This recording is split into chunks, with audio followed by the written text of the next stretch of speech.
expressed are exclusively those of the speaker or speakers and do not necessarily reflect the management or staff of Radio Hott 95.5 FM.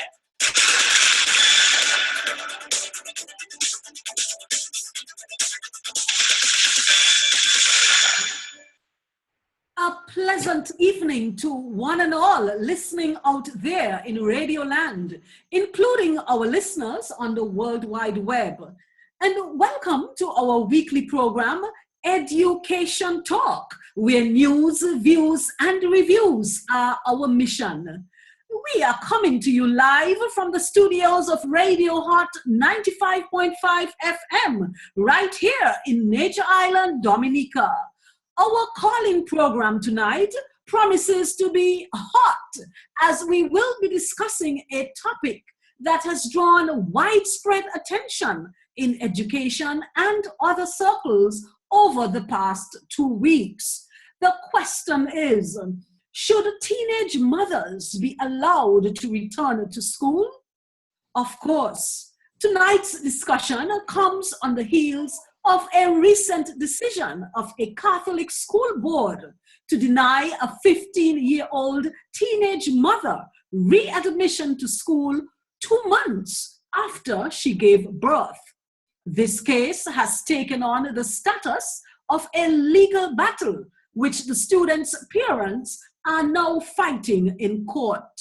With me in the studios are Mistress Harriet Da Silva, Chair of the Catholic Schools Board of Governors, Mistress Kimon Joseph, Chief Education Officer in the Ministry of Education, Miss Susan Fret Potter, President of the Convent High School's Student Council, legal luminary and attorney for the teenage mother and her parents, Mr. Stephen Shepherd, and finally, but by no means least, Mrs. Bronte Liverpool Williams, President of Mothers for Abstinence. They constitute a panel representing various interests and the diverse views on this highly controversial issue. And I am the familiar voice, your choice, hostess, Lady Q. Ladies, gentlemen, welcome to the studios of Radio Hott 95.5 FM. Let's get the ball rolling. Mistress Da Silva, your school has taken the position to deny this teenage mother re-entry to the school. On what grounds was this decision taken? Good evening, fellow panelists and listening audience. This evening, as we look at this important issue of whether teen mothers should return to school, and specifically the Catholic school, it is important that I give a brief outline of the philosophy on which Catholic education is based.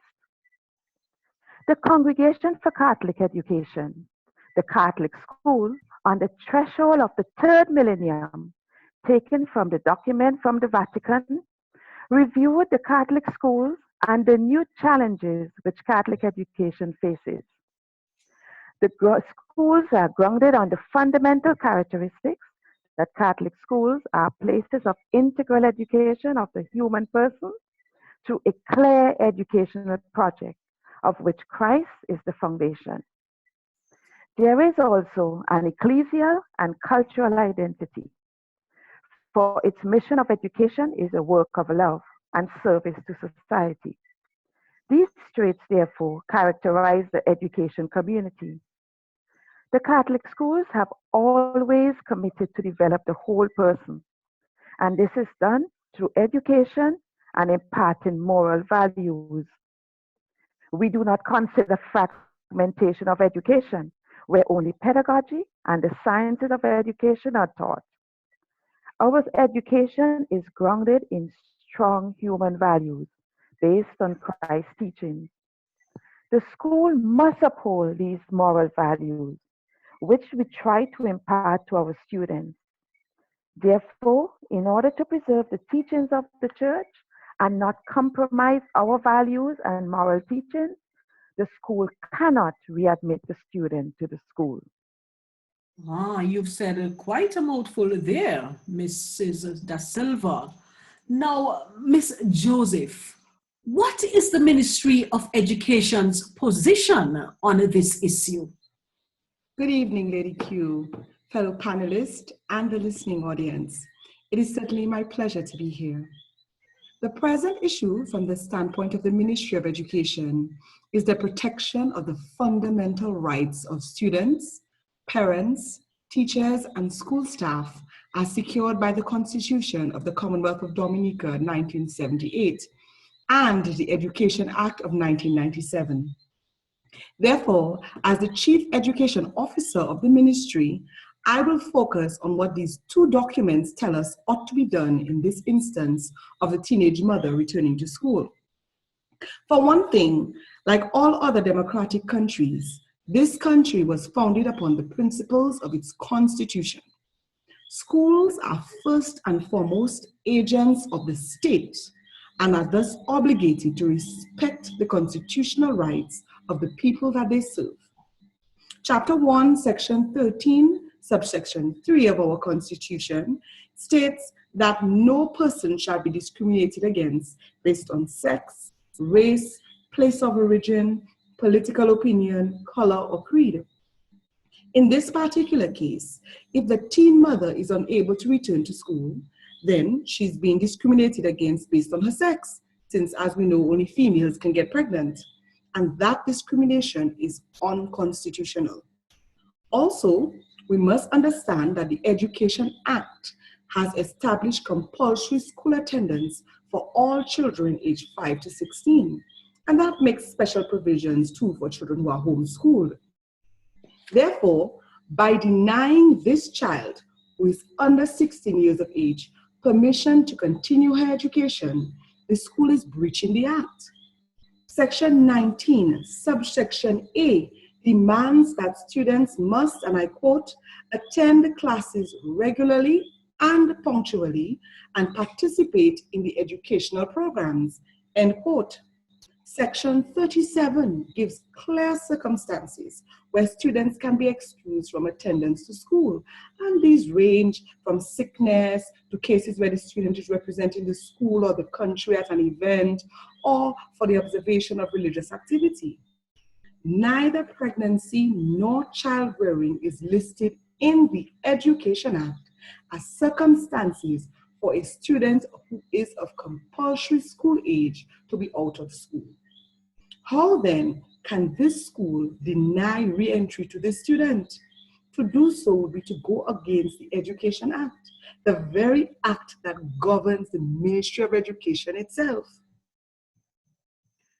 You know, Miss Joseph, you've given us quite a bit of background, grounding your argument in the Ed-U-Cation Act and the Constitution of Dominica. Quite interesting. Let's now hear what the legal mind has to say on this issue. Mr. Shepherd, you are the lawyer for the teenage mother and her parents. How strong a case do you think they have going to the court? Ms. Greeley, esteemed members of the panel, and your listening audience, good evening.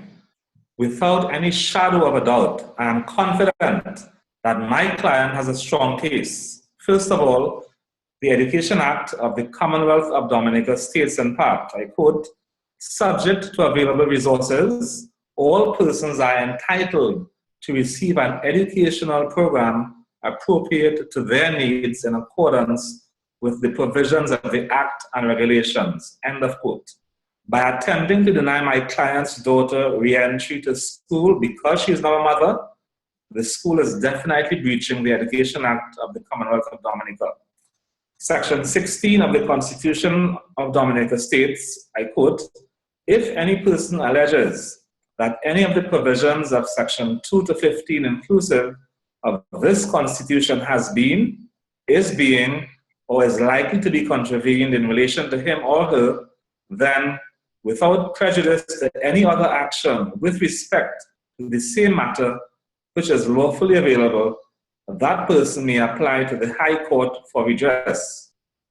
I wish to advise you, Ms. Moderator, my fellow panelists, and the nation, that based on the decision of the school with respect to my client, this matter will be taken to the High Court, as I have already made an application that is provisional upon the decision made. Part of that application is seeking leave of the High Court to take this matter to the Eastern Caribbean Supreme Court, and I'm quite prepared to take it to the Judicial Committee of the Privy Council if required. So we're in for a long, hard fight. Now, traditionally, it has been a practice in most Caribbean countries for schools to ask female students to leave if they became pregnant.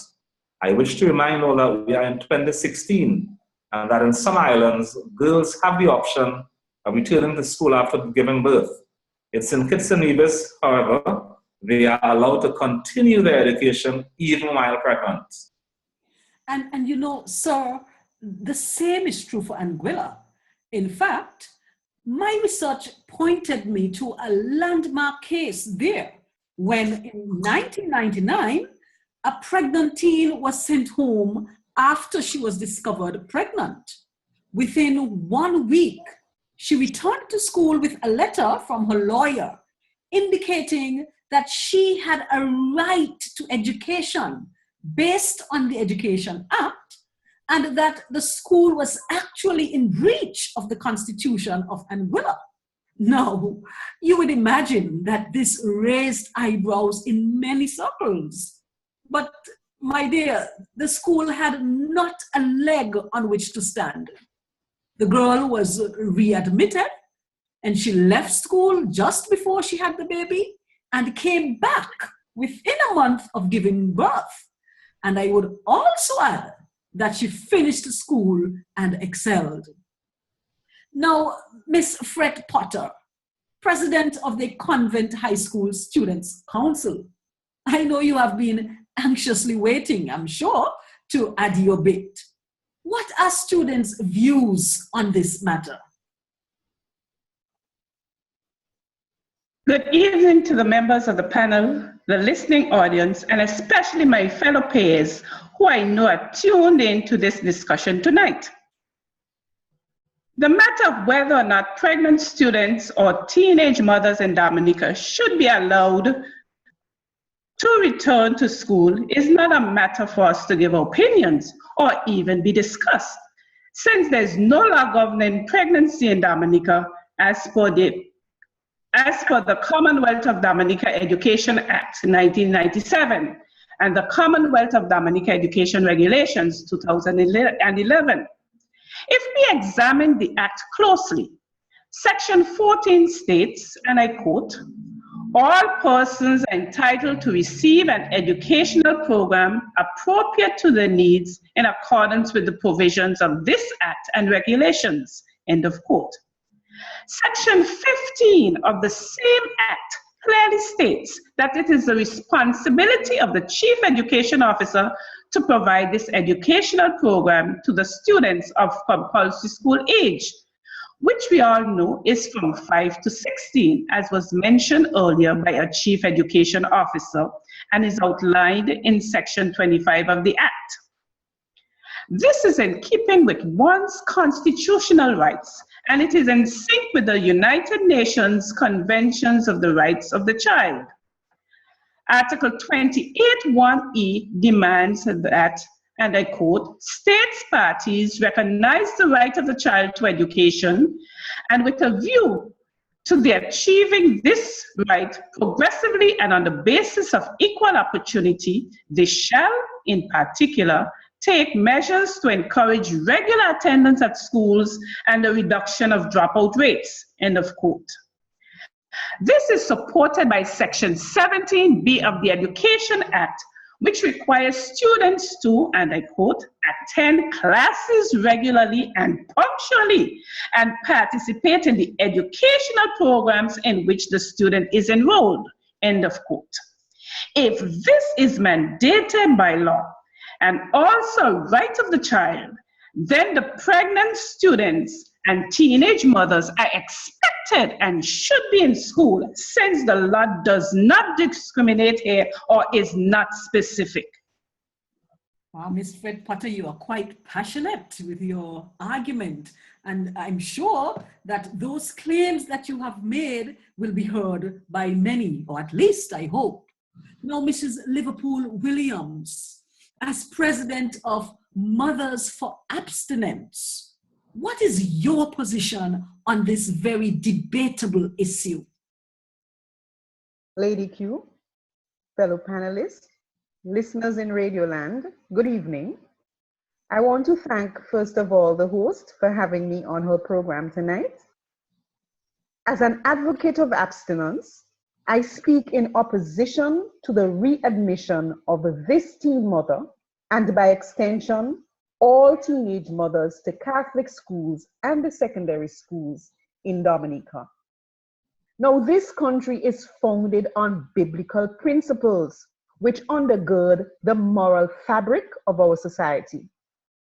To readmit teen mothers to secondary schools sets a dangerous precedence which will hasten the moral decay of our country, concomitant with socio-economic consequences which we as a nation is ill-equipped to address. The Sexual Offences Act, Section 8.2, stipulates that a girl under the age of 16 cannot, by law, give any consent which would prevent an act being an indecent assault. Yet, according to UNAIDS 2013, 1 in 2 teenagers between the ages of 13 and 15 in Dominica are sexually active.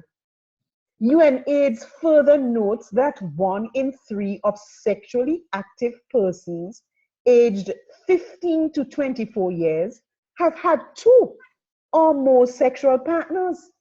Now, these statistics are staggering and have implications for morality in this country and for the health and economic sectors should pregnancies and the sexually transmitted diseases result from these immoral activities. I therefore strongly advocate against the readmission of teen mothers to secondary school on the premise that their readmission will re-encourage heightened sexual activity among our youth and undermine the principle of abstinence that we are trying so hard to encourage. I wish to draw your attention to Section 32, 2B of the Dominica Education Regulations 2011, which states that principals and teachers shall set good examples in matters of respect for constituted authority, commitment to duty, punctuality, regularity, and exemplary conduct and mode of dress. I want to assert that to readmit teen mothers to secondary school will undermine the authority of principals and teachers in maintaining standards of good conduct, since teen pregnancy is in itself an act of indiscipline, which principals and teachers are now being encouraged to accept. Would principals or teachers be able to discipline these mothers who are parading as students? Wow, an impassioned plea here. You know, you've raised an interesting point here about whether teenage mothers will respond to correction. And this is something that has occupied the minds of many. But let's pause for a good cause. It's now time for public service announcements. Hello, it's me, Frances, the fruit lady, and I'd like to remind you that consuming 5 servings of fruits and vegetables should be part of your efforts at a healthy lifestyle. Remember, 5 a day is the healthy way. Remember, folks, we are in the hurricane season. Be prepared. When an announcement is made, store enough water and non-perishable foods for at least 3 days. Store your important documents in watertight plastic bags and ensure that your pets are secure.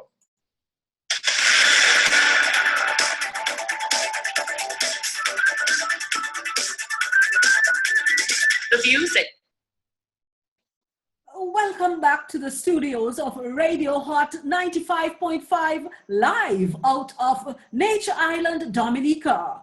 For those of you just joining us, we are nearing the end of what has proven so far an informative discussion about a recent decision of a Catholic school board to deny a 15-year-old teenage mother readmission to school 2 months after she gave birth. But just before we continue, I wish to share a few comments that have come to us in the chat box while we were on break. One commentator said, and I quote, "Leave the child come back to school. He without sin cast the first stone." Another comment, "Since the Catholic school is so hard and fast about its rules, I believe the student should be provided for in another institution so that she can get a fair chance to finish school." And another one, "I don't think she should be allowed to return to school. Children should be taught that there are consequences for their actions." Interesting indeed. Miss Fret Potter, we are going to continue with you. Having heard the panel, do you have any concluding thoughts on this matter?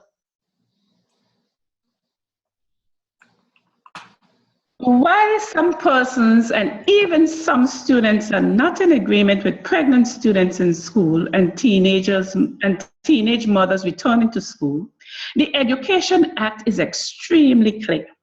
Not only is the student entitled to an education, but she should be guaranteed a school leaving certificate or diploma. Therefore, the student, whether pregnant or not, or is a teenage mother, has the right to be in school. We can attempt to argue this issue of pregnancy from a medical standpoint, but students can only be refused admission for medical reasons, and that is if the student is suffering from or is exposed to a contagious disease. That is according to Section 32(1) of the Ed-U-Cation Act. And according to Section 33(1), once that student produces a medical certificate to show that she is free from such disease and is unlikely to affect others in the school, that student must be admitted to school. Pregnancy or being a teenage mother is neither a disease nor is it contagious, and therefore these sections do not apply. We can even try to examine the issue of pregnancy of teenage mothers for that matter and say maybe it can be considered, and I say can be considered very cautiously, an offense. But when you look at the act in relation to discipline, again, nothing is mentioned regarding the issue of pregnancy. Part 2, Division E of the Ed-U-Cation Act, which addresses discipline, suspension, and expulsion of students, lists 2 types of offenses, minor and major. And the principal can suspend a student for a maximum of 2 days for minor offense and for a minimum of 2 days and a maximum of 10 days for major offense as stipulated in Sections 51 and 2 respectively. The matter of pregnancy and teenage mothers is not classified as an offense, and we know why. Neither can it be classified as a disciplinary matter that warrants suspension or expulsion. Based on the student's rights and responsibilities in relation to the Ed-U-Cation Act, how then can one justify preventing a pregnant student, or for that matter, a teenage mother from returning to school? Powerful. And I see that the students are not letting up.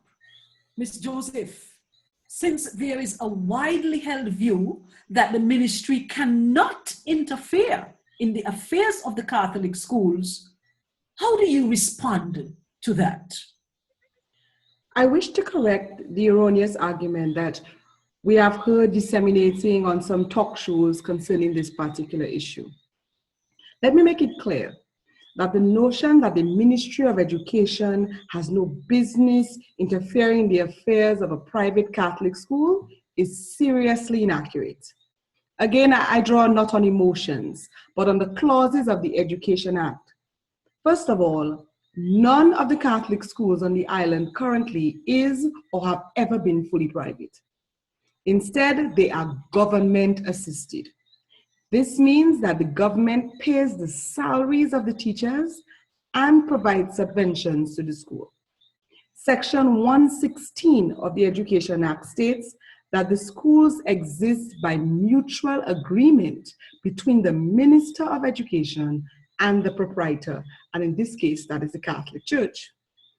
All the relevant matters of the Education Act pertain to these schools as they do to any other school.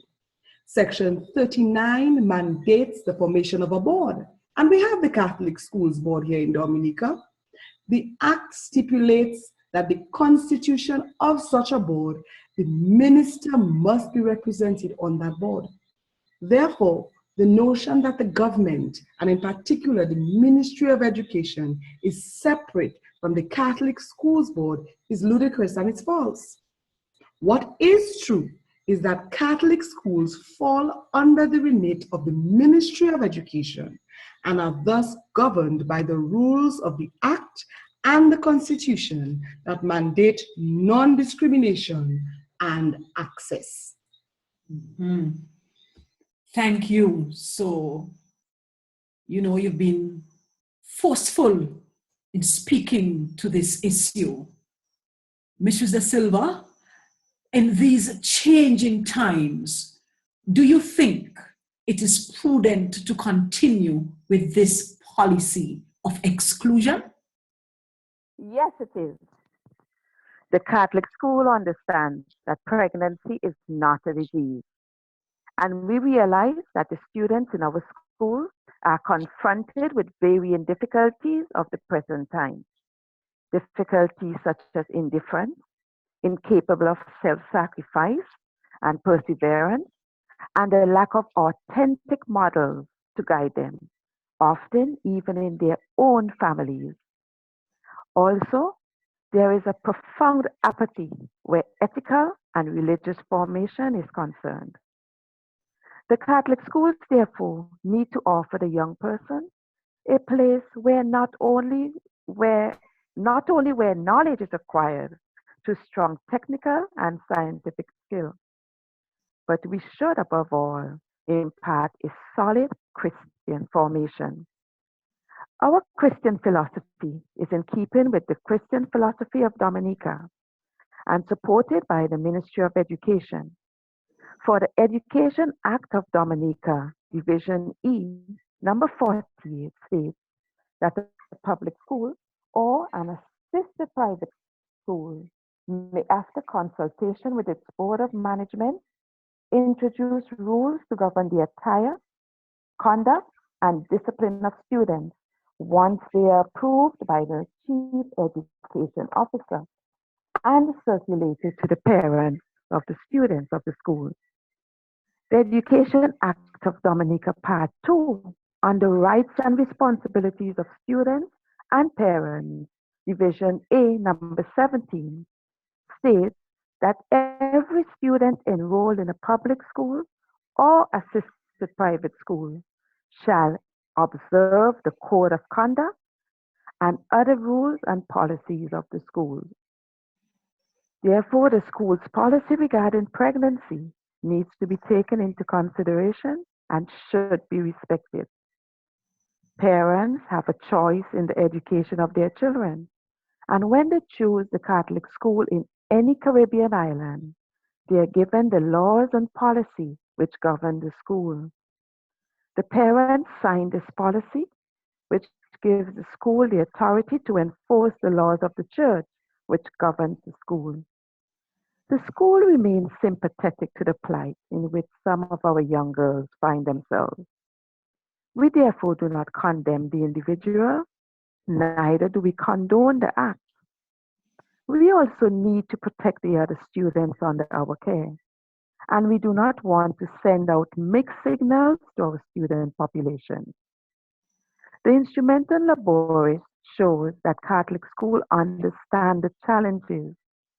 However, it is necessary that the ideals of the Catholic school take precedence. We teach our students to make moral decisions and to deal with a lot of different issues through our well-developed moral, religious, and family life education program. And we expect our girls to value life, respect themselves, and live morally upright lives.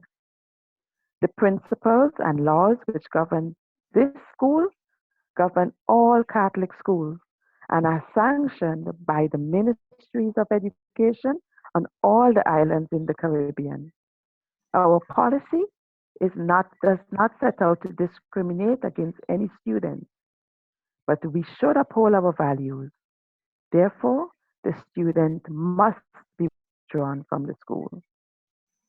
You know, it's interesting that you have referenced the Constitution and the Education Act of Dominica, because I have done some research on the constitutions of a few islands in the Commonwealth Caribbean, especially those in the OECS jurisdiction, of which Dominica is a part.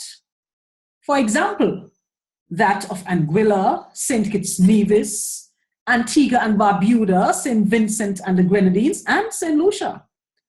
All of them speak to the issue of discrimination that you have so ably alluded to. Their education acts, as well as the Model Education Bill for the Organization of Eastern Caribbean States, indicate that students have the right to compulsory education up to 16 years. Nowhere in any of these legal documents have I seen even the slightest of suggestions that pregnant teens or teen mothers should be denied access to school. Mr. Keppel, given what we have heard so far, do you have any further or concluding thoughts on this issue? Thank you, Lady Q. Yes, I do. Now, the principal and the school may wish to counter by saying that Section 14 of the Education Act of Dominica, entitled Students' Rights and Responsibilities, states that, I quote, "Every student enrolled in a public school or assisted private school shall observe the code of conduct or other rules and policies of the ministry and of the school," end quote. Now, a basic principle in any society is that no government ministry or any other organization, such as a school, may legally adopt any policies or rules that are contrary to the country's constitution and laws. If this school has policies and rules that contradict the constitution and the laws of the state, then I'll be literally taking candy from a baby in representing my client.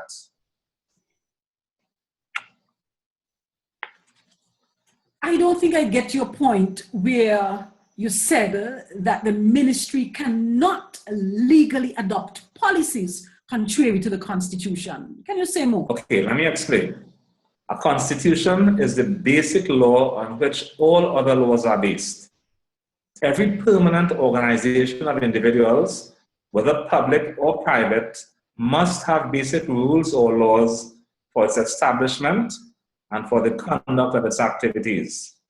If every organization in a country develops and implements its own policies and rules without regard to an overall framework such as the Constitution, then you will have anarchy and failed states.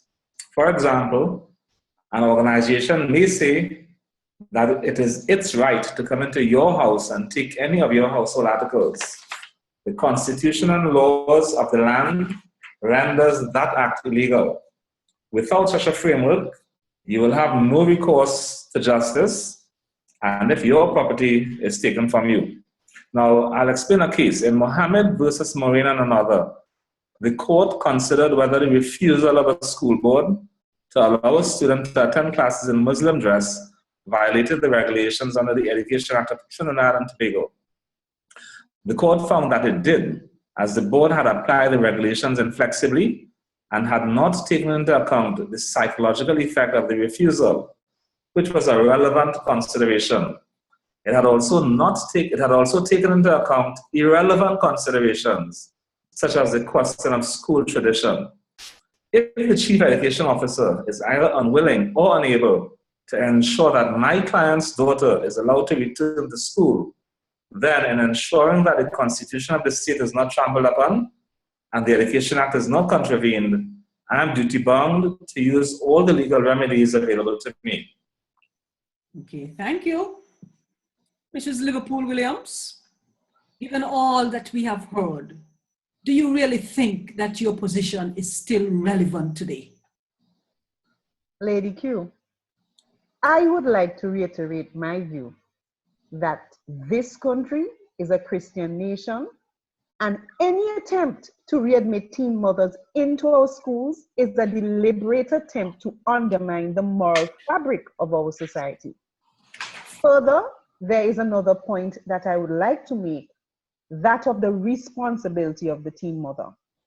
Manmohan, in writing about teen mothers in Trinidad and Tobago, sums it up nicely. She wrote, and I'm quoting, "By making an adult choice at a not so adult age, she, the teen mother, signed over all rights to being normal and achieving what she was meant to achieve at that age.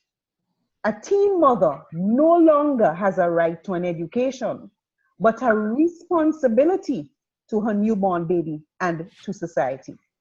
I therefore rest my case. Keep the teen mothers out of our schools." Guys, I can feel your passion with respect to this issue, and you have all made very valid arguments to support your positions. Now, just to summarize, we have heard from the Chief Education Officer, the President of the Convent High School Students' Council, and of course, the lawyer representing the student, all of them advocating for readmission to school on the basis of her constitutional right to an education, freedom from discrimination of any kind, and basically showing that the Education Act of Dominica does not prevent teenage mothers or pregnant students from continuing their education as long as they are within the stipulated compulsory age. On the other hand, chairwoman of the school board and the president of Mothers for Abstinence are arguing strongly for us to uphold the canons, moral and Christian values of the Catholic school. But the question remains, should this teenage girl be allowed to return to school or not? Ms. Joseph, as the Chief Education Officer, what are your recommendations? I wish to recommend that the student be given an opportunity to continue education, of course. After considering similar cases in St. Vincent and the Grenadines and Anguilla, the Ministry of Education is prepared to place the student in one of our public schools while the matter is being pursued in court. And we've heard from Mr. Shepherd that the matter will go through the courts. Okay. Mrs. Da Silva, what do you think? This is a good recommendation. The Catholic School Board supports it. Miss Fred Potter, how about you? While we will miss her from our school, I think that is a very good idea. And Mr. Shepherd, your view? Although I think that this is a reasonable recommendation, I must consult with my client. But what about you, Mrs. Liverpool-Williams? Lady Q, this recommendation goes against the Mothers for Abstinence principles. However, the panelists have presented some convincing arguments. So in fairness to this student, I reluctantly concede. Okay. Radio listeners, it has certainly been a night well spent with us here in the studios of Radio 95.5 FM. On behalf of the entire production crew of Ed-U-Cation Talk, We remain always your radio Hot 95.5 FM, where news, views, and reviews are our mission. Panelists, I want to thank you so much for sharing your views on tonight's program. And as you can see, we are out of time. So until next time, this is Lady Q. Good night, everyone.